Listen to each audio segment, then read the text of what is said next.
সবাইকে বলছি এই ভাইটা কি বলছে একবার মন দিয়ে শুনবেন। কিরে গরু খোকরা, কেমন আছিস? ভালো আছিস তো?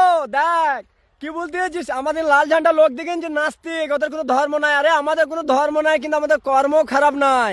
আমাদের যখন বুদ্ধদেব বেরিয়ে যায় না পদত্যাগ করে, তখন কিন্তু মমতা ব্যানার্জিকে 30,000 কোটি টাকার মাল দিয়ে গেছিল, ওয়াকফ ফান্ডের মাল। সে টাকার হিসেব চাই, নওশাদ সিদ্দিকা জেলে ভোট দেয়। আর মমতা ব্যানার্জি যদি মুসলমানকে ভালোবাসতো, তাহলে সংখ্যালঘু মন্ত্রীটা মুসলমানকে দিত, নিজের কাছে দিত না। আর তোরা কি বলিস?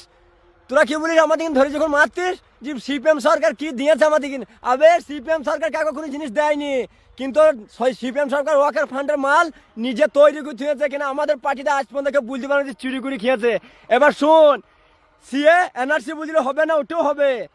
এসআরএফ হয়ে গেল। আর কি বলছিস যে বিল পাস হবে না? বিলটাও পাস হয়ে গেছে, আর টেনশন নি না।